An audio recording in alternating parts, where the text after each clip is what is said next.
Well, hey there. Welcome to your 5-day tarot day number 4 mini lesson and tarot tips. So, Instagram has been a bit of a butt, but hopefully I've got it fixed by now, and hopefully you've been enjoying your day 5-day little lessons, mini lessons.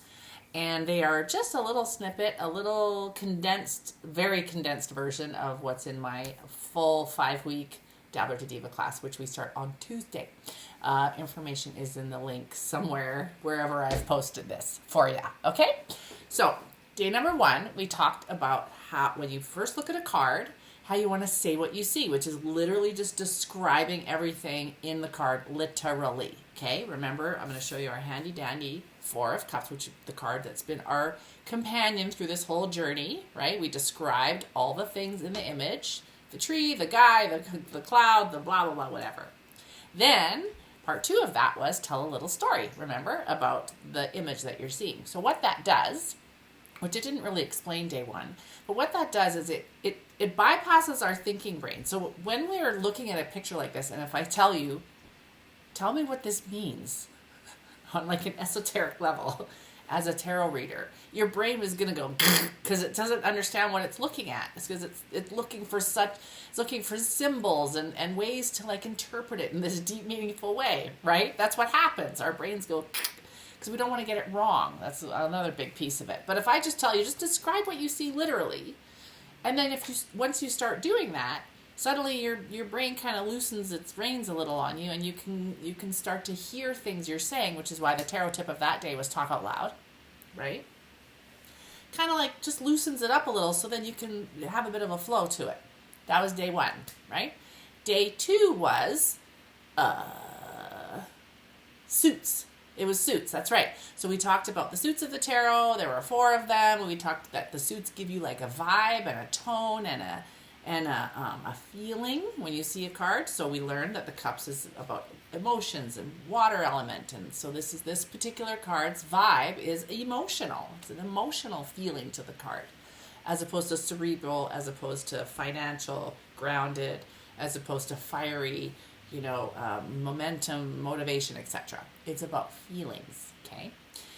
Then day 3, we talked about court cards. And so that was its own animal of dealing, talking about archetypes of the knights and the queens and the kings. And then you layer on the suit of that particular knight, king or queen or page, which gives you the type of king, queen, knight energy we're dealing with here. So today we're talking about card interactions. This is where lots of magic start to happen. So now that you have those first 3 days of a base of information, this should be a lot easier for you, hopefully. And I'm only going to show you an example of 3 cards. In Dabbler to Diva, we spend a whole hour and a half just on this concept of card interactions. Because once you notice that cards are actually interacting with one another to help you tell a story, it's like magic. It really, really is. So as I said, we're using our same card throughout this whole 5-day exploration so that you can really anchor into what this card is trying to tell us as a practice. Okay. So I have 3 cards I want to show you. Now, the way that Photo Booth, which is what I'm using, it's going to be backwards, I think, but I can't really do anything about that. So they're interacting in this way, which hopefully this will make, hang on, that's not correct. Hold on, it's this way. Here we go. I'm going to have to, because the way I look at them,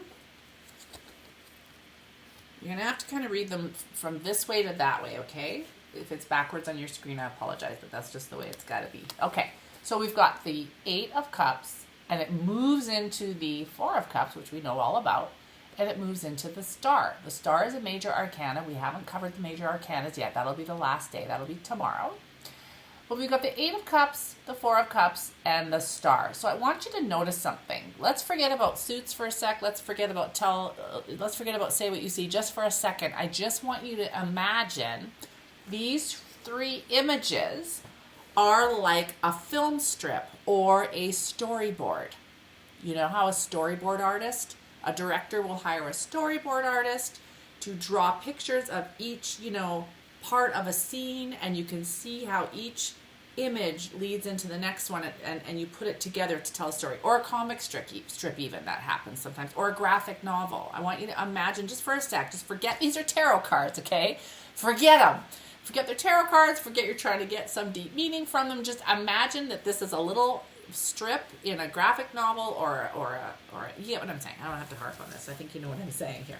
Okay? Just imagine it like that.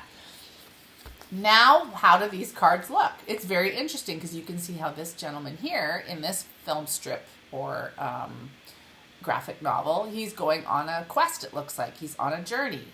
And it looks like there's one cup missing. Do you see that? Looks like there's one cup missing, possibly. Maybe there isn't, but that's what I'm seeing right now. And if we imagine that he kept walking, and he takes a break under this tree. And meanwhile, the universe, as he's been going on his quest, and he's been maybe praying, or maybe he's been, doing some healing stuff, the universe has answered and offered him this missing cup, of which he does not believe yet. He's still not at that part of his journey. He still doesn't quite trust that this particular cup is offering him something pure, something good. He's very suspicious, right? Then the next part of the story is he goes back on his journey and he comes across a woman with, vases of water, and she's pouring them, and she seems to be pouring them haphazardly. The key here is that for him, he needs to trust that his cup will always be full, no matter what's happening in his life. This is just what's coming to me right now, okay? Because for her, she has a replenishment always of water. There's never going to not be water for her. She pours it out, it regenerates. That's why she's naked. She doesn't need anything. She's in complete trust. The star just happens to be a card of complete trust, trusting in the unfolding of things, trusting the universe has a flow to it, trust that there's a reciprocalness to all of, the web of life, including the universe, galaxies, whatever. So that's how you can see the cards are like interacting with one another. We're seeing them as a whole and not as an individual card. This card means this, and then I'm going to move with this one, and it means this. No. The cards together are telling a very, very compelling story. That's the extra layer of tarot reading, okay? So say what you see, tell a little story, right? To get your juices flowing, to get out of your brain.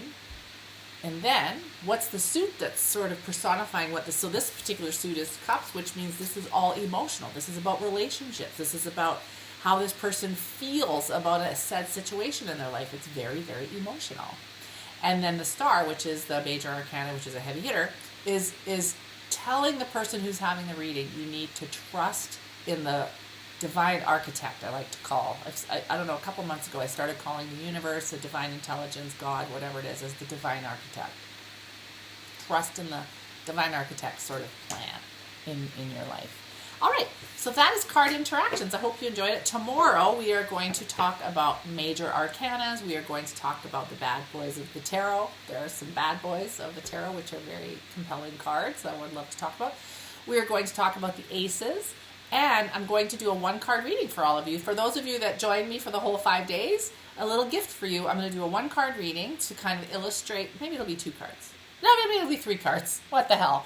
I'll do a quick little 3-card reading, take it like 2 or 3 minutes, and to just to incorporate all the tools we've talked about over the last 5 days, and it'll be a little gift for you to kind of start your week off, because that'll be Monday. So that's fantastic. All right, hope you're having a wonderful Sunday, and we'll see you next time. Bye-bye.